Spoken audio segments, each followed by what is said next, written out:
পরম করুণাময় অসীম দয়ালু আল্লাহর নামে শুরু করছি। নামাদু রসুলুল করিম আম্মাবাদ আউযু বিল্লাহি মিনাশ শাইতানির রাজিম বিসমিল্লাহির রহমানির রহিম। রব্বে সিরিলি সাদরি ওয়াকফিরলি আমরি আউল উকদাতাম মিন লিসানি ইয়াফকাহু কাওলি। আজকের আমরা দুটো বিশিষ্ট পণ্ডিতের ভিডিও দেখব।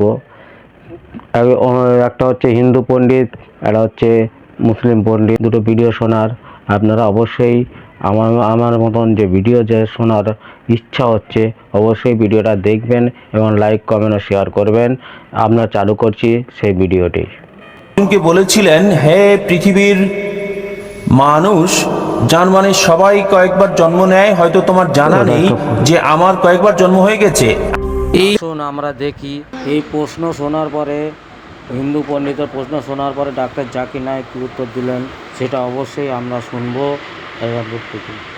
मरने के बाद अपने कर्मानुसार, जैसा आप बता चुके हैं, जीव अन्य योनियों में चला जाता है। ठीक है, तो मेरे फिर पितर कैसे होते हैं?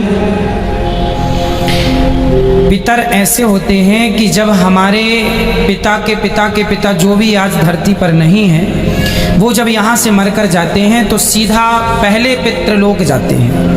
वहाँ जाने के बाद, जैसे हमने बताया, 13 होने के बाद यमराज जी निर्णय लेते हैं कि अब आप पाप या पुण्य के अनुसार अब कहाँ जाएंगे, स्वर्ग जाएंगे, नरक जाएंगे या अन्य तमाम योनियों में जाएंगे। तो कुछ लोग तो अपने कर्मों के बस किसी भी योनि में चले गए। माना कि हमारे दादाजी परदादा जो भी हैं, कोई शेर बन गया, शेर कर्मों के अनुसार। अब हमने उनके नाम से यहाँ पिंडदान दिया, गया जी में तर्पण किया, जहाँ भी किया, तो हुआ क्या, वो शेर की योनि में जहाँ है, यदि उन्हें कोई कष्ट है, भूखे मर रहे हैं या कोई कष्ट तकलीफ है, तो ये पिंडदान का पुण्य उनको उस योनि में प्राप्त होगा जहाँ वो है। किसी भी योनि, बंदर से लेकर चींटी से लेकर हाथी तक जहाँ है वो उन्हें, यदि वो मनुष्य बने हैं तो मनुष्य की योनि में उनको प्राप्त हो जाएगा, जहाँ है वहाँ मिलेगा।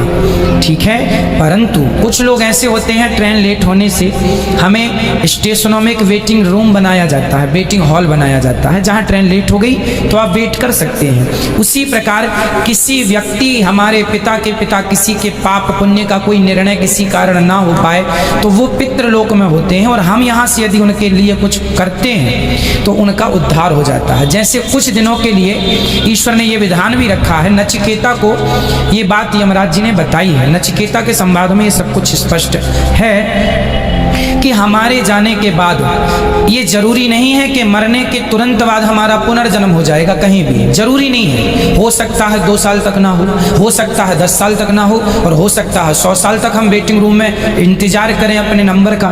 तो उन दिनों यदि हमारे पुत्र कोई तर्पण पिंड दान करता है तो वो हमें प्लस होके, जैसे बच्चे को 33 नंबर में पास होना है, परंतु 31 नंबर आए हैं तो मास्टर जी अपनी तरफ से 2 नंबर दे देते हैं और ग्रेस लगा के पास कर देते हैं। उसी तरह मेरा जरा सा कोई पुण्य रह गया तो उस पुण्य के कारण मुझे वेटिंग रूम में डाल दिया जाएगा कि आपके बच्चे यदि आपके लिए कोई पुण्य करते हैं तो वो पुण्य मिला के फिर आपका मोक्ष या स्वर्ग की प्राप्ति करा दी जाएगी। तो उस इंतजार में हम पितृलोक में रहते हैं। हम बच्चों को कहते हैं पुण्य करो, हमारे नाम से कुछ करो। जब नहीं करते तो वही पितृ फिर नाराज होके उन पर फिर गलत प्रभाव छोड़ने लगते हैं, उसी को पितृ दोष कहते हैं। अगर कोई वेटिंग लिस्ट बना हुआ हो तो फिर बता चुका मैं कि वो शेर बन गया होगा तो उसको रूप में प्राप्त हो जाएगा। वो उसके निमित्त भाव कथा सुनने से क्या फल मिलेगा? फिर किसको? भागवत कथा जो पोथी बैठा सुनते हैं, क्या आपने देखिए, होता क्या है कि आपका कोई अपना आदमी अमेरिका में है और आपने उसके खाते में पैसे डाल दिए तो उसके खाते में तुरंत पहुंच गया कि नहीं? अब वो उस पैसे से शराब पी ले या दूध पी ले या रोटी खा ले या मांस खा ले, आपने तो पैसे भेज दिए, अब वो उसका उपयोग अपने ढंग से करेगा। उसी प्रकार हमने तो पुण्य कर दिया अपने पूर्वजों के लिए, अब वो शेर बने हैं तो उनको मांस मिल जाएगा, गाय बने हैं तो चारा मिल जाएगा। এখানে আমার একটা কথা বলার আছে যে পবিত্র কোরআন শরীফে বলা হয়েছে কুল্লু নাফসিন যায়কাতুল মউত, প্রতিটা জীবের মৃত্যু হবে, আবার তাকে কায়ামতের দিনে তাদের হিসাব নিকাশ হবে। এই জন্ম মৃত্যু এই শব্দটা হচ্ছে আমাদের পবিত্র কোরআন শরীফের মধ্যে এটা পাওয়া যায় না।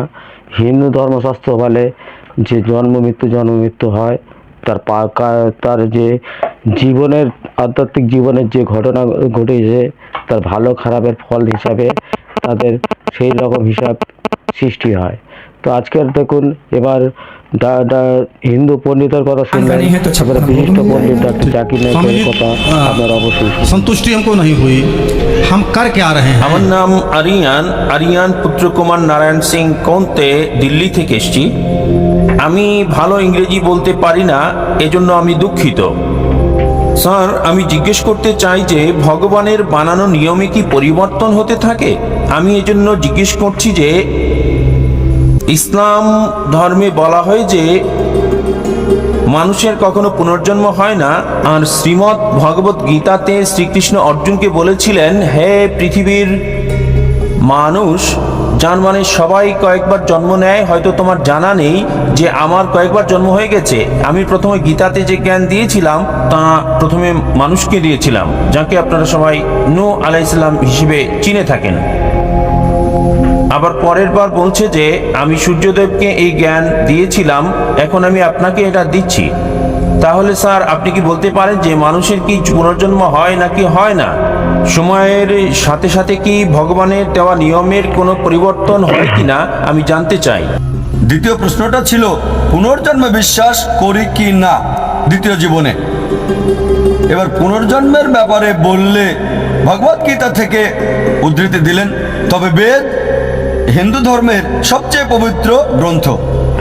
বেদ হচ্ছে প্রথম, এগুলো হচ্ছে শ্রুতি, তারপরে আসে হচ্ছে স্মৃতি।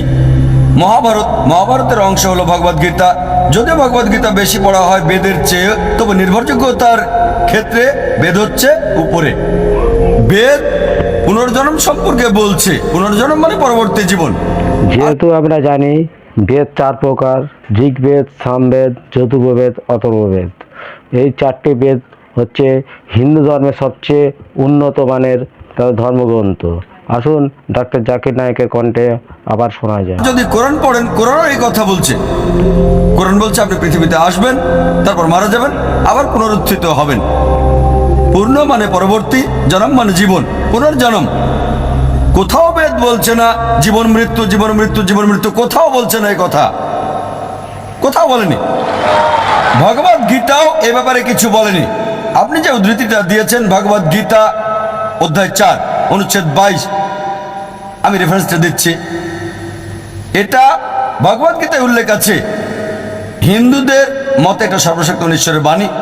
তাতে বলা হয়েছে যেহেতু মানুষ কাপড় পরিবর্তন করে, পুরাতন কাপড় ফেলে দেয়, নতুন কাপড় পরিধান করে, একইভাবে আত্মা নতুন দেহের ভেতরে যায়। পুরাতন দেহকে ফেলেতে নতুন দেহে যায়, আমার কোনো সমস্যা নেই। পৃথিবীতে এই দেহ আছে, যখন মারা যাবেন আপনাকে উঠানো হবে নতুন দেহে, সমস্যা নেই। এটা কোরআনের সাথে মিলছে, বেদের সাথে মিলছে।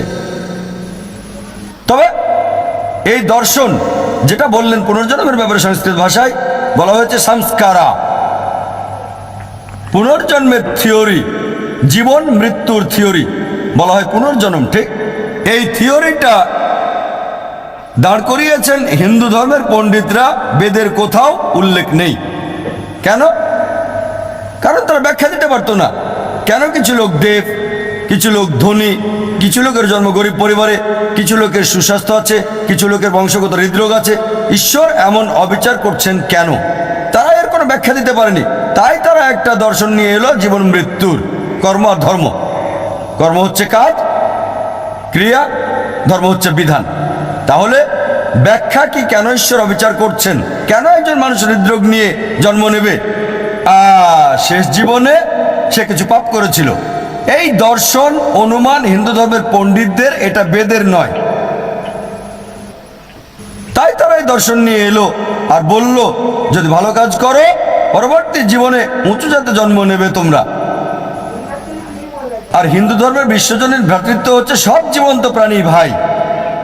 তাই হতে পারে কখনো জন্মাবেন তেলাপোকা হয়ে, কখনো বা ইঁদুর হয়ে, কখনো বিড়াল হয়ে, কখনো কুকুর, কখনো মানুষ হিসেবে। মানুষ হচ্ছে সর্বোচ্চ লেভেল।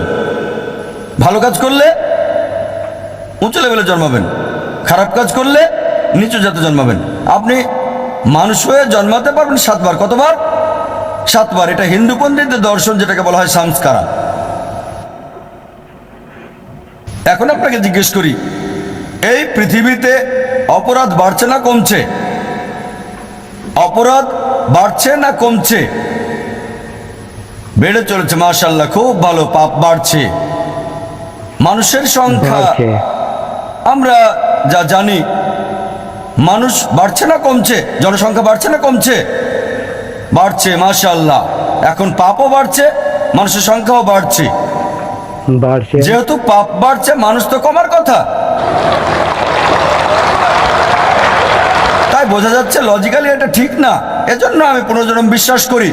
পুনর্জন্ম মানে পরবর্তী জীবন, এ ব্যাপারে কোরআনও বলছে। তবে একবার এই পৃথিবীতে আসবেন, একবার। দুই বিশিষ্ট পণ্ডিতের কথা শুনলেন, এক হিন্দু পণ্ডিত আর একটা মুসলিম পণ্ডিত। তাদের দুজনের কথা শোনা, কথোপকথন যে আমরা শুনলাম, তো কার লজিকটা ভালো লাগলো অবশ্যই আপনারা লাইক, কমেন্ট ও শেয়ার করবেন। এবং আমার ভিডিও যদি ভালো লাগে অবশ্যই সাবস্ক্রাইব করবেন। আমার ভিডিও বানাবার আরও আগ্রহী হব, ইসলামিক ভিডিও বানাতে আরও বেশি ভালো করে পারবো। ওমা আলাইহিল বালাগ।